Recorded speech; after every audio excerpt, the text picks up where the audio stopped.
Hi hello everyone. இன்றைக்கி நம்ம லதாஸ் கைமனமில் பார்க்க போகிறது ஒரு evening time snacks recipe potato samosa. அதுவும் நம்ம இன்றைக்கி கோதுமை மாவு வச்சு ஒரு ஹெல்த்தியான சமோசா தான் பார்க்க போகிறோம்.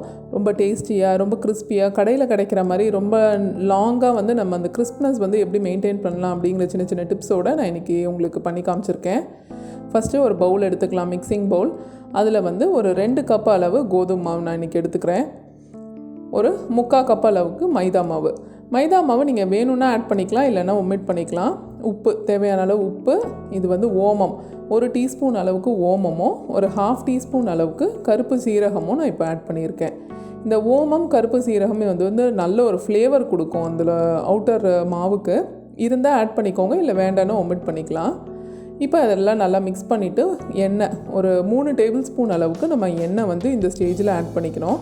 நார்மல் குக்கிங் ஆயில் தான், நம்ம வீட்டில் வச்சுருப்போம் இல்லையா, அந்த நார்மல் குக்கிங் ஆயில் தான் நான் இப்போ ஆட் பண்ணி அதை நல்லா இந்த மாவோடு இந்த மாதிரி நல்லா மிக்ஸ் பண்ணி விடணும். இது எந்த கன்சிஸ்டன்சியில் இருக்கணும்னு பார்த்தீங்கன்னா, இந்த மாதிரி பிடிச்சிங்கன்னா உங்களுக்கு கரெக்டாக ஒரு ஷேப் நிற்கிற மாதிரி இருக்கணும். அந்த அளவுக்கு நம்ம அதை நல்லா மிக்ஸ் பண்ணி விட்டு இந்த மாதிரி ட்ரை பண்ணிங்கன்னா இது நல்ல ஒரு ஸ்டிஃபான டோவாக நம்ம இப்போ ரெடி பண்ணிக்கலாம். தண்ணி ஆட் பண்ணி, எவ்வளோ தண்ணி வேணுமோ நார்மல் வாட்டர் ஆட் பண்ணி இதை நல்ல ஒரு ஸ்டிஃபான டோ மாதிரி நம்ம பிசைஞ்சு எடுத்துகிட்டு வந்துடலாம். இந்த மாதிரி கொஞ்சம் கொஞ்சமாக பிசைஞ்சு நல்ல ஒரு ஸ்டிஃபான டோவாக பிசைஞ்சிக்கணும். ரொம்ப தளர்த்தியான மாவாக நம்ம பிசைஞ்சிடக்கூடாது. அப்போ தான் இப்போ சமோசா பொரிக்கும் போது நல்ல கிறிஸ்பாக இருக்கும். ஸோ இந்த ஸ்டேஜில் இன்னும் கொஞ்சம் ஒரு டீஸ்பூன் அளவுக்கு மேலே நல்லா க்ரீஸ் பண்ணிவிட்டு, ஏன்னா மாவு காஞ்சி போகாமல் இருக்கிறதுக்காக க்ரீஸ் பண்ணிவிட்டு நம்ம தட்டு போட்டு மூடி கொஞ்சம் நேரம் அதை ஊற விட்டுடலாம். அதுக்குள்ளே நம்ம ஸ்டஃபிங் ரெடி பண்ணிடலாம். அதுக்கு தேவையான இன்க்ரீடியன்ட்ஸ் எடுத்து வச்சுருக்கேன். பொட்டேட்டோஸ் பாயில் பண்ண பொட்டேட்டோஸ் எடுத்து வச்சுருக்கேன், ஒரு 5-6 பொட்டேட்டோஸ். கொத்தமல்லி நல்ல ஃப்ளேவருக்காக.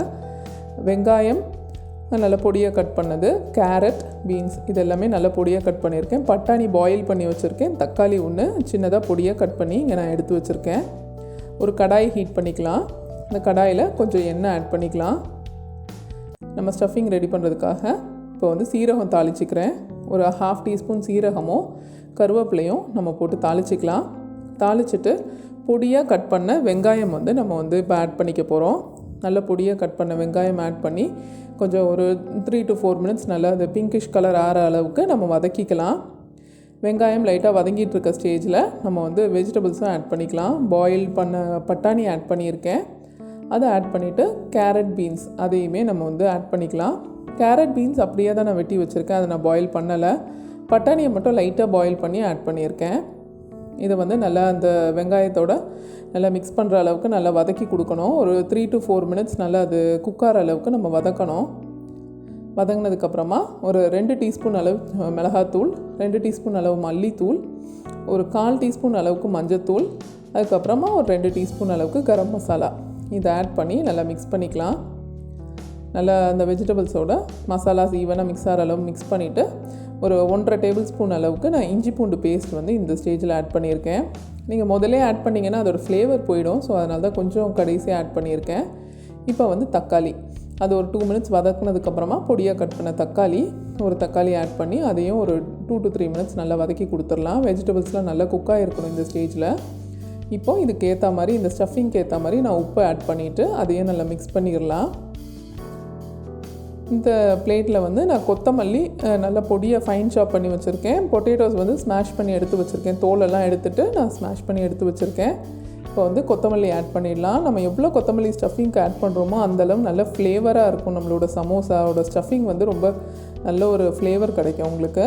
ஸோ நிறையா கொத்தமல்லி ஆட் பண்ணிவிட்டு நம்ம பாயில் பண்ணி வச்சுருக்க அந்த பொட்டேட்டோஸும் நம்ம இதில் ஆட் பண்ணிக்கலாம். இதில் பொட்டேட்டோஸ்க்கு அளவு அந்த மாதிரிலாம் எதுவும் கிடையாது. வெஜிடபிள்ஸுமே நம்மளோட சாய்ஸ் தான். நமக்கு எந்த அளவு ஸ்டஃபிங் தேவையோ அந்த அளவு நம்ம ரெடி பண்ணிக்கலாம். நம்மகிட்ட 1-2 காய்கறி இல்லைன்னா அதை ஒமிட் பண்ணிவிட்டு மற்ற பேலன்ஸ் இருக்க காய்கறி எல்லாம் கூட வச்சு நம்ம இந்த ஸ்டஃபிங் ரெடி பண்ணிடலாம். நல்லா ஈவனாக மிக்ஸ் பண்ணி விட்டுட்டு அதை நம்ம சைடில் எடுத்து வச்சு ஆற விட்டுறலாம். இந்த மாதிரி நல்லா எல்லா இடத்துலையுமே படுற அளவுக்கு நம்ம மசாலாஸ் எல்லாமே ஈவனாக ஸ்ப்ரெட் பண்ணி விட்டுட்டு இதை ஒரு 2 மினிட்ஸ் மிக்ஸ் பண்ணிவிட்டு ஆஃப் பண்ணிவிட்டு இதை நல்லா கூல் பண்ண வச்சிடலாம். அதுக்குள்ளே நம்மளோட மாவு ரெடியாக இருக்கும். இந்த மாதிரி நல்லா மிக்ஸ் பண்ணி நல்லா ஈவனாக மிக்ஸ் ஆகணும். நம்ம போட்டிருக்க மசாலாஸ் எல்லாமே எல்லா இடத்துலையும் படுற மாதிரி ஈவனாக மிக்ஸ் பண்ணி விட்டுட்டு அதுக்கப்புறமா இதை சைடில் வச்சு நம்ம ஆற விட்டுறலாம். இப்போது நம்ம மிக்ஸ் பண்ணி வச்சுருந்த மாவு கிட்டத்தட்ட ஒரு 1/2 hour ஊறி இருக்குது. நமக்கு ஸ்டஃபிங் ரெடி பண்ணுற டைமுங்க இது ஊற விட்டாலே போதும். இப்போ பார்த்தீங்கன்னா தெரியும் உங்களுக்கு நல்ல சாஃப்டான ஒரு டோ மாதிரி நமக்கு கிடச்சிருக்கு. இப்போ இதை இன்னும் கொஞ்சம் மிக்ஸ் பண்ணிவிட்டு நம்ம வந்து இது சின்ன சின்ன பால்ஸாக நம்ம வந்து பிரிச்சுக்க போகிறோம். இது வந்து ரொம்ப பெரிய சப்பாத்தி மாவு சைஸ் வந்து நம்ம போட்டுறக்கூடாது. இந்த அளவு, அதை விட ஒரு ஹாஃப் த அளவு போட்டாலே போதும் நமக்கு. இந்த சைஸில் நம்ம வந்து மாவை வந்து பிரிச்சுக்கலாம். நம்ம எடுத்து வச்சுருக்க மாவு எல்லாத்தையுமே ஈவன் சைஸாக இந்த மாதிரி நான் பிரித்து எடுத்து வச்சுருக்கேன். ஸோ இப்போ வந்து இதை வந்து உருட்டி காட்டுறேன். ஒரு மாவு எடுத்துகிட்டு அதை வந்து ஒர்க் ஏரியாவில் வச்சு நம்ம வந்து ரோல் பண்ணிக்கலாம். இதுக்கு டஸ்ட் பண்ணுறதுக்கு வந்து மாவு இல்லை எதுவுமே தேவையில்லை. உங்களுக்கு நல்லாவே ஈஸியாகவே உருட்ட வரும். இந்த மாதிரி கொஞ்சம் ஓவல் ஷேப்பில் வந்து நம்ம கொஞ்சம் உருட்டிக்கணும். ரொம்ப ரவுண்டாக உருட்டக்கூடாது, நல்லா தின்னாக ஓவல் ஷேப்பில் வந்து நம்ம உருட்டிக்கணும். இன்னும் கொஞ்சம் லைட்டாக உருட்டிக்கலாம். நம்ம இந்த மாதிரி ஓவல் ஷேப்பில் உருட்டிக்கிட்டால் நம்ம வந்து அந்த கோன் ஷேப் வந்து கரெக்டாக வரும் நமக்கு. இப்போது அதை ரெண்டாக இந்த நடுவில் இப்படி கட் பண்ணிவிட்டு இந்த ஒரு பாதியை நம்ம ஃபஸ்ட்டு எடுத்துக்க போகிறோம். ஒரு பால்லேருந்து 2 சமோசா நம்ம பண்ணலாம். இந்த மாதிரி கட் பண்ண எட்ஜ் இருக்கு இல்லையா, அந்த எட்ஜில் வந்து நம்ம தண்ணி அப்ளை பண்ணிவிட்டு, நார்மல் வாட்டர் தான், தண்ணி அப்ளை பண்ணிவிட்டு இந்த மாதிரி நம்ம ஒட்டிக்க போகிறோம்.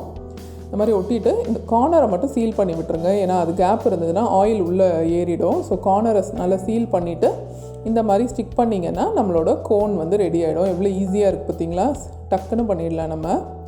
இப்போ அதுக்குள்ளே நம்ம ஸ்டஃபிங் நம்ம எவ்வளோ தேவையோ அந்த அளவுக்கு ஒரு 3/4 அளவுக்கு வைங்க. ரொம்ப ஃபுல்லாக வச்சுட்டிங்கன்னா நம்மளால் மூட முடியாது. ஸோ இந்த மாதிரி 3/4 அளவு வச்சுட்டு இந்த மாதிரி லைட்டாக ப்ரெஸ் பண்ணும்போது லைட்டாக தண்ணி வச்சு ப்ரெஸ் பண்ணிங்கன்னா நல்ல ஸ்டிஃபாக நின்றுக்கும். நம்ம அது பிரிஞ்சே வராது. ஆயிலில் போட்டு நம்ம ஃப்ரை பண்ணும்போது கூட இந்த மாதிரி நல்லா சீல் பண்ணி விட்டுட்டோன்னா நம்மளோட சமோசா ஷேப் வந்து எவ்வளோ அழகாக வந்திருக்கு பார்த்திங்களா. நம்ம கடையில் கிடைக்கிற மாதிரி இதே மாதிரியே நம்ம ரெடி பண்ணிக்கலாம். இன்னும் இந்த பேலன்ஸ் இருக்க இந்த இதில் வந்து நான் இந்த கோன் எப்படி பண்ணுறது அப்படிங்கிறது காட்டுறேன். நம்ம கட் பண்ணியிருக்க அந்த எட்ஜஸில் தண்ணி அப்ளை பண்ணிக்கணும். தண்ணி அப்ளை பண்ணிவிட்டு இந்த மாதிரி ஸ்டிக் பண்ணிக்கணும் ஈவனாக. ரெண்டும் ஹைட்டு ஈவனாக இருக்க மாதிரி ஸ்டிக் பண்ணிவிட்டு நம்ம அந்த எட்ஜஸை வந்து சீல் பண்ணிடணும்.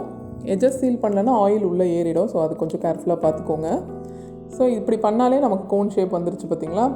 ஸோ இனி வந்து நம்மளோட ஸ்டஃபிங்கை வந்து உள்ளே ஸ்டஃப் பண்ணிக்கலாம். ஒரு 3/4 அளவு ஸ்டஃப் பண்ணிவிட்டு நம்மளோட 2 எட்ஜஸையும் நம்ம வந்து சேர்த்து ஒட்டிக்க வேண்டியது தான். இது தண்ணி வச்சு ஒட்டணும்னு கூட இல்லை, அதுவே நார்மலாகவே ஒட்டிக்கும். ஆனால் தண்ணி வச்சு ஒட்டினீங்கன்னா எண்ணெயில் போட்டால் கூட பிரியாமல் இருக்கும். இந்த மாதிரி நம்ம எல்லா சமோசாவுமே ரெடி பண்ணிக்கலாம். இப்போ இந்த மாதிரி ரெடி பண்ண சமோசாஸ் வந்து நான் இங்கே எடுத்து வச்சுருக்கேன். எல்லா சமோசாவும் அந்த மாதிரி ரெடி பண்ணிவிட்டு நம்ம டீப் ஃப்ரை பண்ண ஆரம்பிச்சிடலாம். ஆயில் வச்சுக்கலாம். கடாயில் ஆயில் வச்சுட்டு மீடியம் ஹீட்டில் இருக்கணும். ஆயில் ரொம்ப ஹீட் கம்மியாகவும் இருக்கக்கூடாது, ஓவர் ஹை ஹீட்டாகவும் இருக்கக்கூடாது. ரொம்ப மீடியம் ஹீட்டில் நம்ம இதை வந்து ஒரு 4 to 5 மினிட்ஸாவது நம்ம இதை ஃப்ரை பண்ணணும். நான் இன்றைக்கி கொஞ்சம் தான் சமோசாஸ் பண்ணுறேன் அப்படிங்கிறதுனால ஒரு சின்ன கடாயில் நான் இன்றைக்கி ஃப்ரை பண்ணியிருக்கேன். நீங்கள் நிறையா பண்ணிங்கன்னா ஒரு பெரிய கடாய் வச்சுக்கிட்டிங்கன்னா டக்குனே வேலையாகிடும் நமக்கு. ஸோ இந்த மாதிரி எல்லா சைடும் ஈவனாக கோல்டன் கலர் ஆகிற அளவுக்கு நம்ம எல்லா சைடும் திருப்பி விட்டு ஸ்லோவாக ஒரு 4 to 5 மினிட்ஸாவது நம்ம நிதானமாக குக் பண்ணாதான் இந்த சமோசா வந்து கிறிஸ்பாக இருக்கும். நம்ம கடையில் கிடைக்கிற மாதிரி ரொம்ப நேரம் கிறிஸ்பாக இருக்கணுன்னா வந்து நல்லா ஒரு 4 to 5 மினிட்ஸாவது இந்த மாதிரி நல்லா ஃப்ரை பண்ணி எடுத்தோன்னா நம்மளோட கோல்டன் ப்ரௌனான ரொம்ப tasty spicy potato samosas ready ஆகிடுச்சு. இந்த ரெசிபி உங்களுக்குலாம் கண்டிப்பாக பிடிச்சிருக்கும்னு நினைக்கிறேன். பிடிச்சிருந்ததுன்னா லைக் பண்ணுங்கள், ஷேர் பண்ணுங்கள், கமெண்ட் பண்ணுங்கள். என்னோடய சேனலுக்கு சப்ஸ்கிரைப் பண்ணிவிட்டு பக்கத்தில் இருக்க பெல் பட்டனையும் கிளிக் பண்ணிக்கோங்க. தேங்க்யூ.